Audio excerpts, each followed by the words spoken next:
Let me share my screen.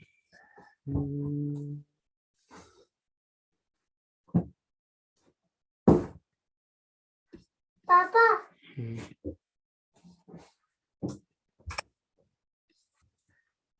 Okay.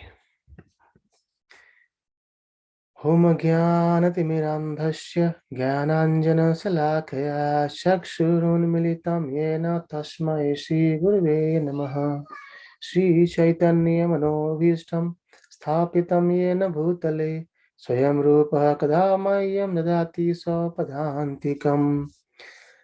Vandeham Shri Guru Shri Yuta Padakamalam Shri Gurun Vaishnavamsha Shri Rupam Sagrajatam Sahagana Raghunatham Vitam Tam Sajivam Sadvaitam Shavadhutam Parjana Saitam Krishna Chaitanya Devam Shri Radha Krishna Padan Sahagana Lalita Shri Vishakhan Vitamsha Namo Vishnu Padaya Krishna Prasthaya Bhutale Srimate Bhakti Vedanta Swami Niti Namine Namaste Saraswate Deve Gauravani Pracharine Nirvishesha Shunyavadi Paschyatya Desetharine He Krishna Karuna Sindhu Dinabandhu Jagatpate Gopesha Gopika Kanta Radha Kanta Namostute Tapta Kanchana Gaurangi Radhe Vrindavaneshwari Vrishabhanu Sute Devi Pranamami Hari Priye Vancha Kalpatarubhyascha Kripa Sindhubhya eva cha Patitanam Pavanebhyo Vaishnavebhyo Namo Namah. Jai Shri Krishna Chaitanya Prabhu Nityananda Shri Advaita Gadadhara Srivasadi Gaura Bhakta Vrinda Hare Krishna Krishna Krishna Hare Hare Hare Rama Rama Rama Hare Hare. Hare Krishna. So Krishna. all once again, and we are discussing chapter 9, isn't it? So I think we are nearly about in the middle of chapter 9, and in chapter 9 we have seen how Krishna describes that the knowledge he is going to describe in this chapter is very confidential. It's most confidential knowledge, and also he's told that by knowing this knowledge one will actually liberated, isn't it? So that's how this knowledge is. And then going from there, we discussed about Krishna's Aishwarya, Krishna's so many energies and how it works. And then we were discussing the module where it says about the different types of worshipper. So where many Gyanis or many people, they worship Krishna in oneness, thinking that I am same with God. And then others worship Krishna in diversity, right? And assuming anyone or everyone to be Krishna, other wants to be Krishna, right? And then the third category is where we discussed about the one who worship Krishna as the universal form as supreme being. So we try to discuss about the Pratakttvena Bhagavad Gita Mukha. So like how people worship Krishna in as a universal form, right? And then we are discussing about the demigod worship. So let me go back to chapter. Yes, this here. So we have covered till text 23rd, where we were describing about the demigod worshipper or worshipping of devatas. Krishna says that no, the people to aspire to go to heaven or aspire to have more good sense gratification, they worship devatas and they go to heaven and they enjoy over there. And then when their piety, when that finishes, they come back again to here, right? And then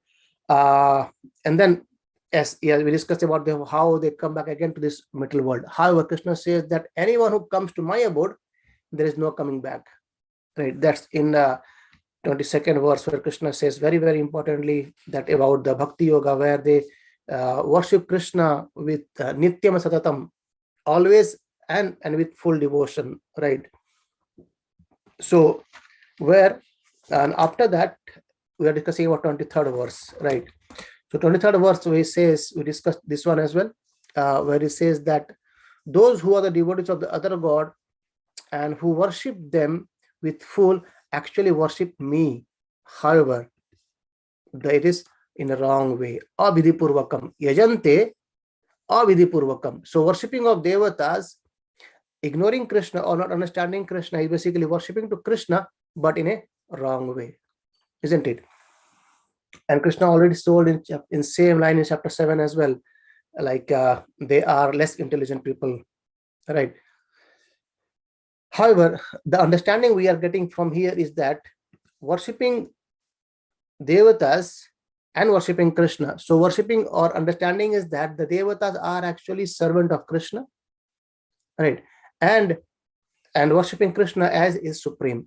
So it doesn't mean that we disrespect devatas. We understood very well that we actually worship Krishna.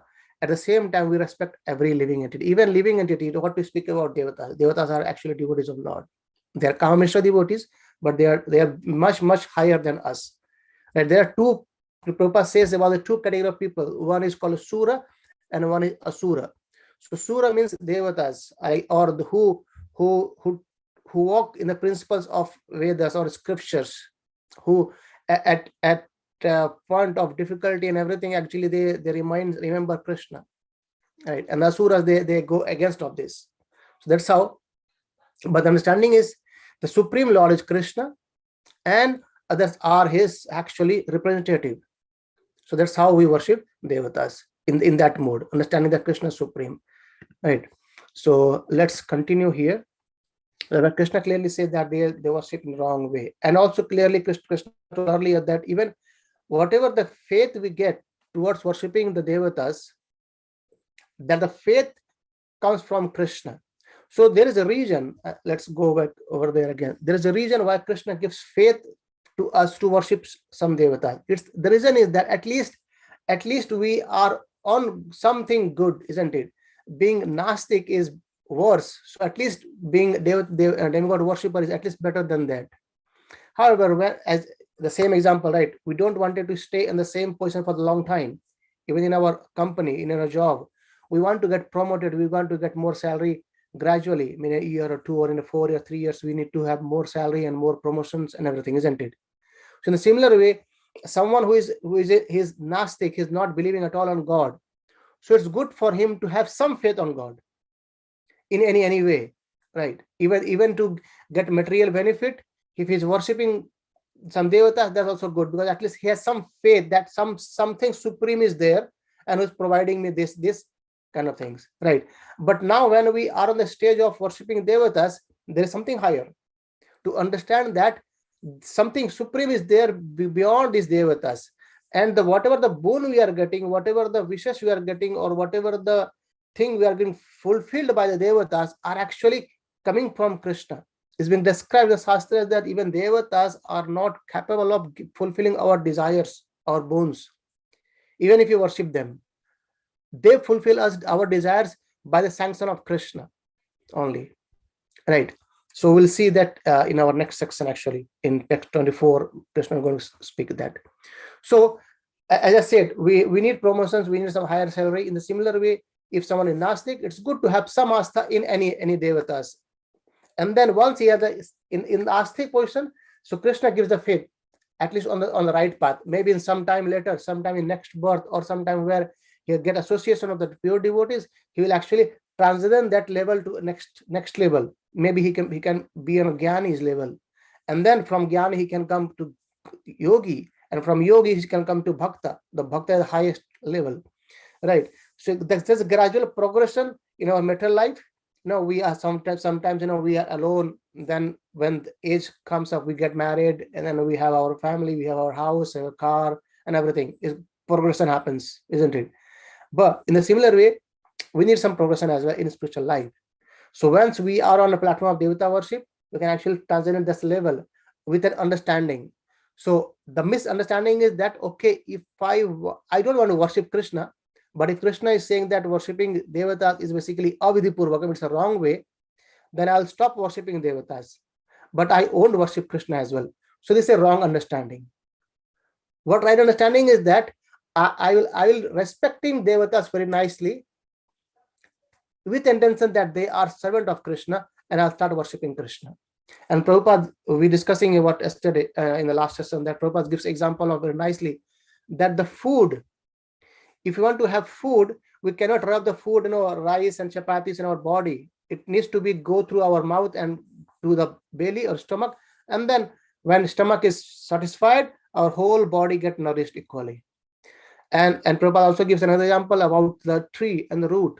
So when we want to provide water to the trees, we don't water to the leaves or branches or twigs or flowers. We just water to the root, and all the parts of the trees get nourished, isn't it? So in the similar way, while worshipping Krishna, his limbs, devatas are his limbs. In our body, our hand is a limb, our head is a limb, isn't it? But the self is the soul, right? Without soul, the body cannot function. So with that understanding, the devatas are the limbs of Krishna, and when we worship Krishna, the limbs are automatically get satisfied. That's the real understanding.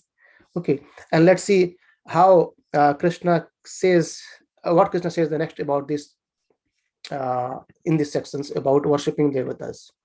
So we have gone through this purport of Prabhupada earlier in last session, and the last purpose clearly says that persons who are engaged in the worship of demigod are not very intelligent, although such worship is offered to me, that's Krishna, indirectly. So worshipping devatas is not wrong unless until we have the conception that yes, the supreme is Krishna. And once we have this understanding, definitely we will the devatas, in fact, they inspire us to worship Krishna, right? And let's see the next verse today. That's text 24. I think this is the last verse for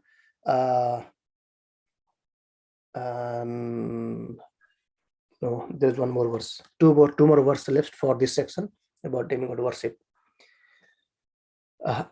Please repeat after me. Aham hi sarva yajnanam bhokta ya prabhureva cha na tu mam abhijananti tatve natas chayavanti te. Aham hi sarva yajnanam bhokta cha prabhureva cha na tu mam abhijananti tatve nataschayavanti te.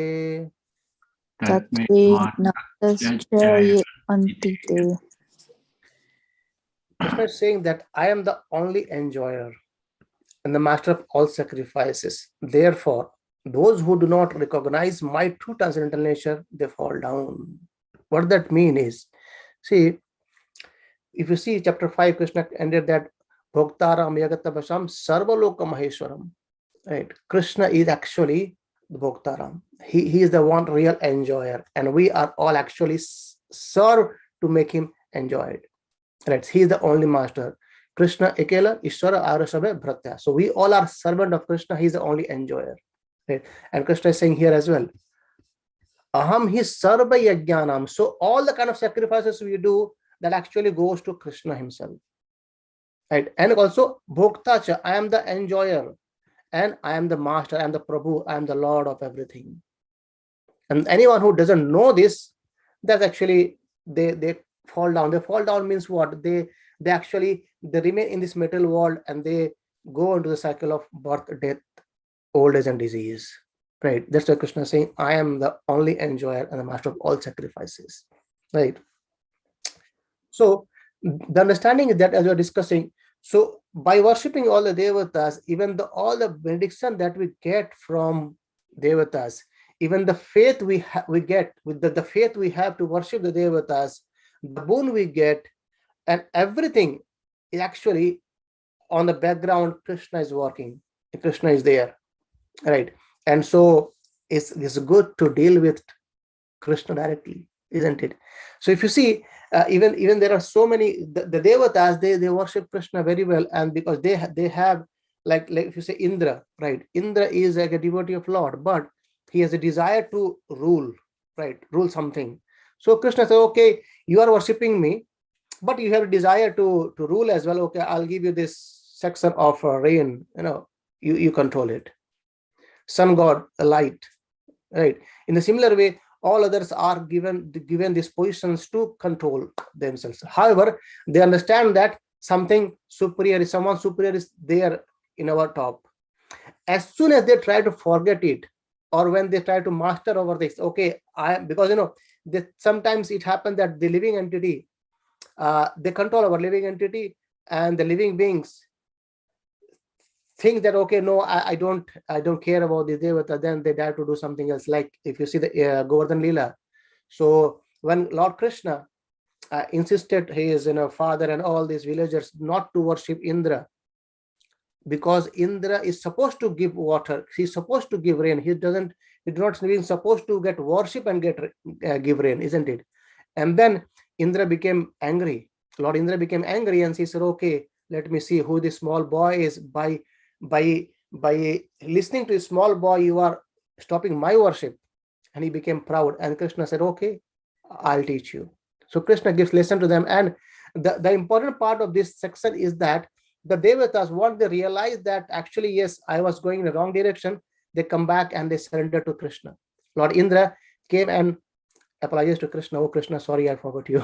Isn't it? Even in this Brahma Vilochana Leela, Vimohan Leela, that's also same time when Krishna, after killing of Agashur, when that Agashur is spark, he actually went to the spiritual world. Then Lord Brahma says, oh, what it is? And then he said, okay, no, it can't be Krishna, because he's my master, and how can he be a small boy playing with these coward boys, jumping in their back, and anyone jumps on Krishna's back, they exchange the food with each other. It's not possible, right? So it can't be him. So he tried to test Krishna, and then once he understood that, okay, yes, he is Krishna, then he apologizes as well. So these devatas still, they have the conception that yes, someone superior is there, right? So with that understanding, Krishna is saying here that I am the only enjoyer. All the sacrifices we do, it actually goes to Krishna, and Krishna is the master of all sacrifices.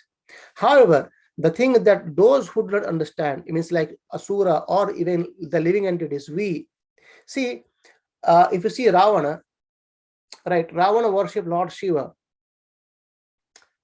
and he got so opulent, but still he forgot to recognize Krishna, right? If you see Hiranyakashipu, that Hiranyakashipu also worshipped, and he got everything. He worshipped Lord Brahma, and he got everything just to fight with Krishna. How is possible, right? So even Ravana, you take any example, right?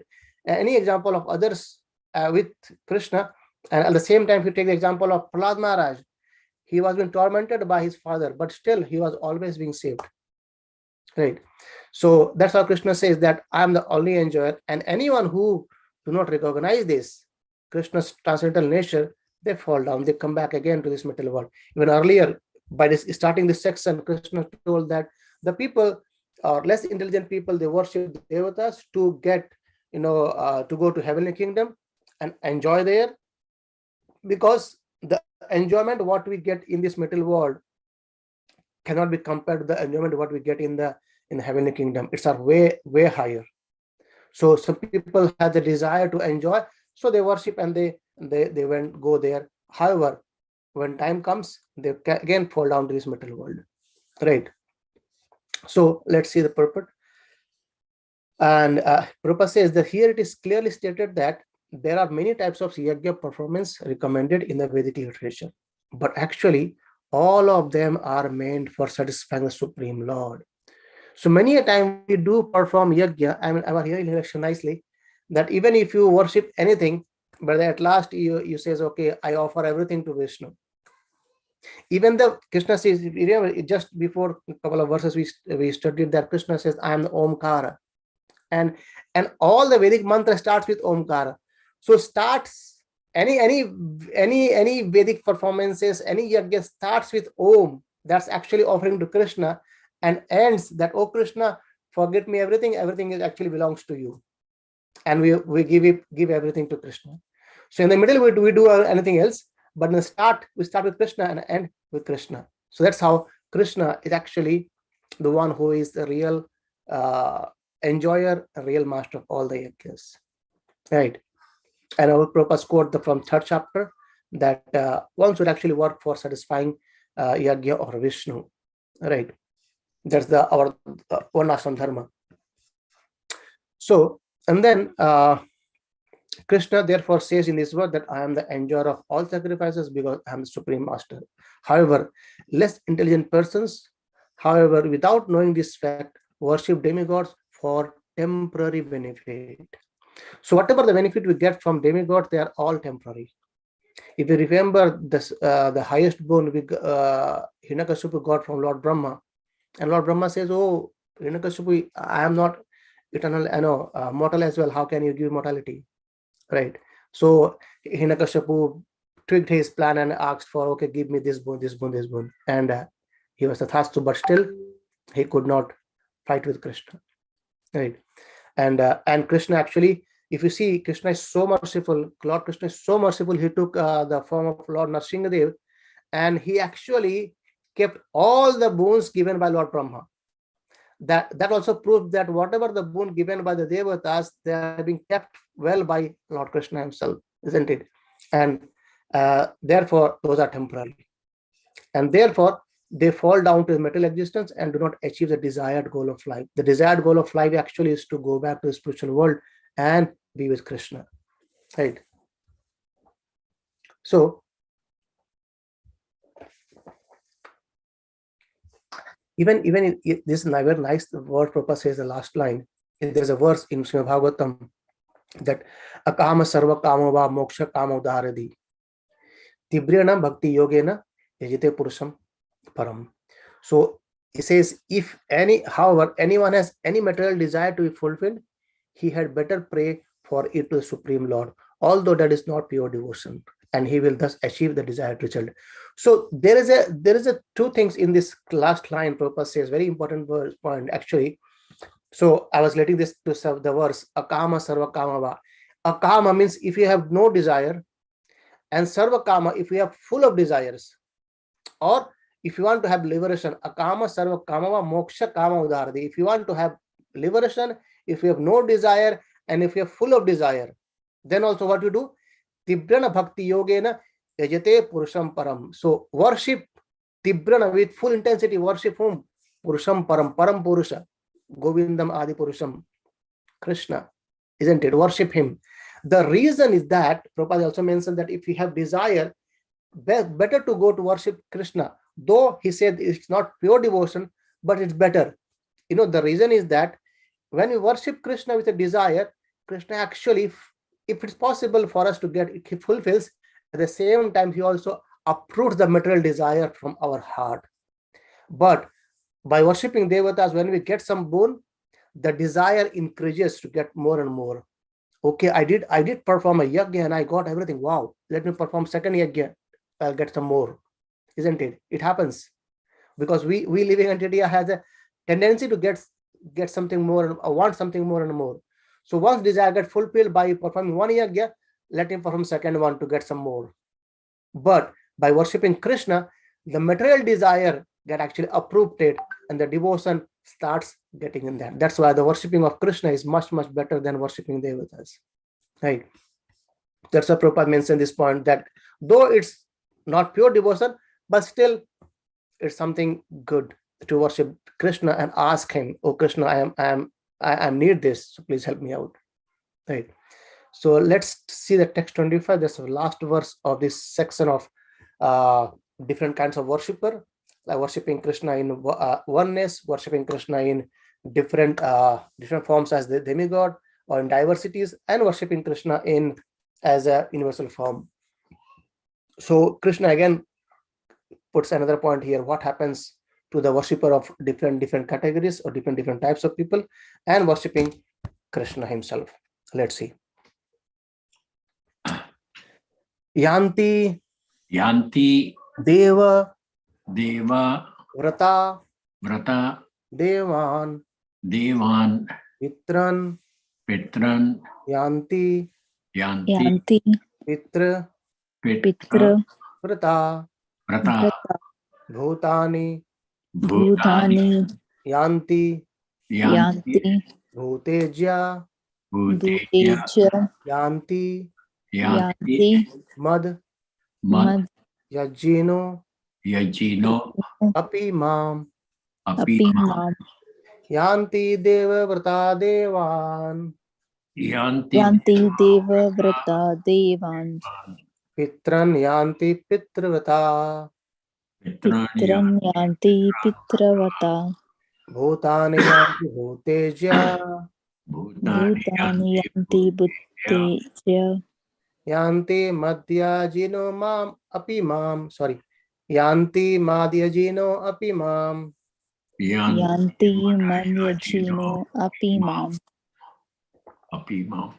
So what it says, those who worship the demigods will take birth again in the demigods. Those who worship the ancestors go to ancestors. Those who worship ghosts and spirits will take birth among such beings. And those who worship me, they will live with me. So worshipper of demigods, they go to demigod planets. And the worshipper of the ancestor, they go to ancestor planets. And those who worship the ghosts and spirits, they will take birth among such beings. Even, I was just thinking in a very, very kind of small thing maybe. So even we see that there are so many people who worship ghosts and spirits, isn't it? Then why don't we worship ghost and spirit? Any answer? From anyone? We may like to worship devatas and we may like to worship Krishna, but even there are people who worship to ghosts and spirits. That's for sure. Then and why can't we like to worship them? Any thought?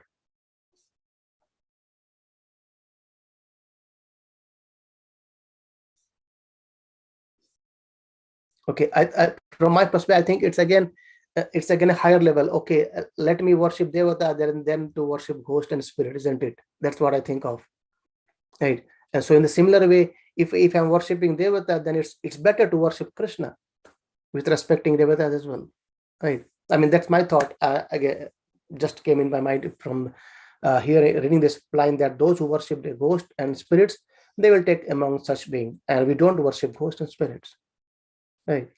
But we still let's see what Prabhupada says. So this is actually a very, very important verse. Let's see about which says that by performing, yanti, this last line, yanti mad yajino apimam. So anyone who worship me, they come to me, they come to Krishna. So worshipping Krishna goes to Krishna, worshipping devatas go to Krishna, devatas planet, worshipping others. I mean, the point is that it's not like that I will do anything and I'll have a final destination. Many people say, okay, do whatever you wish, you will get the final destination. It's not like that. If you take different path, you end up in different destination, right? It's not that, okay, if I worship ghost, I'm following Vedas, I'm following, there's a given section in a tamasic worshipper, and in that, with that rules and regulations, I'm worshiping ghost and spirit, so I'm following Vedas, so I will attain the same result of the one who worship Krishna. It's no. So if you are worshipping in that way, you will go in that direction only. That's what Krishna mentions here very clearly, right? So if one has any desire to go to moon, the sun, or any other planet, one can attain the desired destination by following specific Vedic principles recommended for that purpose. Such as the purposes technically known as darsha or namasha. These are vividly described in the fruitive activities portion of the Vedas, which recommends a specific worship of demigods situated on different heavenly planets. Similarly, one can attain Pita planet by performing specific yajna. Similarly, one can go to most go to many ghastly or ghostly planets and become a yaksha, raksha, or pisasha. Pisasha worshippers is called black arts or black magics. So there are many men who practice this black art and they think that is spiritualism, but such activities are completely materialistic, isn't it?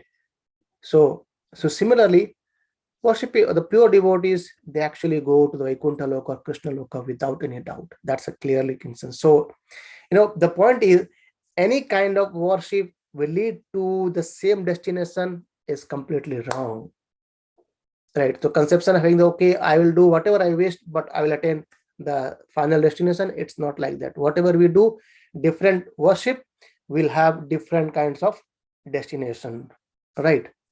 That's basically the essence of this whole section. And very importantly, the last line: those who worship me, they will live with me. And Krishna already told that if you go to the uh, planet of devatas, you go there, you enjoy there, but as soon as your piety finishes, you come back again to this material world, or even maybe to lower planets, right?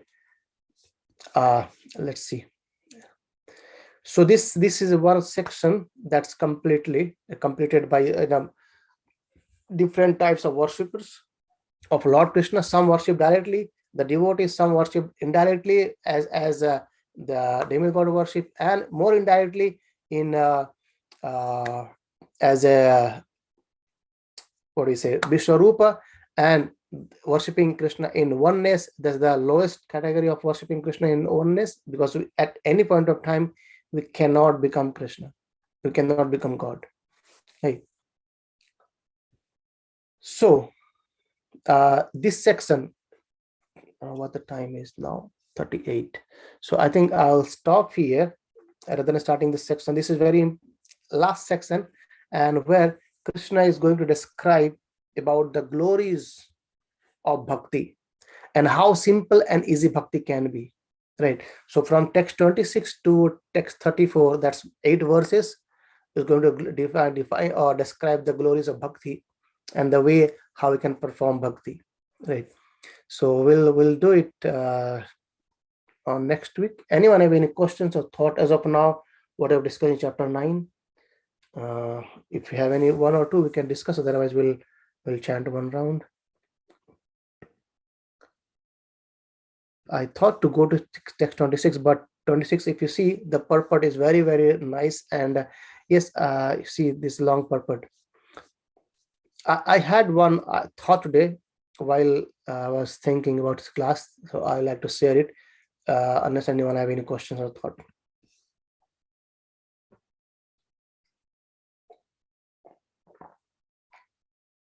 Okay, so no questions. So what I was thinking is, it can actually help us very nicely and to go more deeper in our understanding and understanding of Bhagavad Gita and understanding of the philosophy, what Krishna is trying to say directly.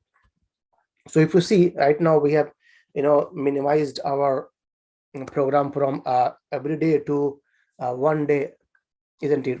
We have chosen Wednesday. So, and in Wednesday we are trying to we used to, anyway, I'm not rushing out. It's good to discuss one verse or two verse, depending upon the purport and depending upon this importance of the sloka. So what I was thinking is, very nicely, if I show you something again, let me share it. So today we have discussed just 3 verses, isn't it? Let's, for example, we started on 23rd, a recap of 23rd, and then we discussed 24th, and then we discussed 25. 26th we'll discuss from tomorrow, next week. So what I was thinking is just an idea. So 3 verses, if you see, we just discussed 3 verses, and if you see the purport of 3 verses, it's not going to be too long, right? One is, it won't take more than 5 minutes to read this much. It's at 5 minutes, very, very more, I think. This is 5 minutes at maximum. And then this is again 2 to 3 minutes, and this is again 5 minutes. So in a week time, so when we come next week, is not it okay if we can actually read those purports by Prabhupada and try to make out some important points, or either if you want to go more, like let's suppose next week we are planning to discuss text 26 onwards. So if you can, by next Wednesday, in the whole week time, if you take out some 5 or 10 minutes a day, that would be much better. And if you can read the purport of Prabhupada and try to make some important points, or any questions comes to you, and we can discuss those here. What do you think about this idea? So 3 or 4 verses in a week. It means maximum 10 minutes of time a day. Any thought on this? So everyone should pick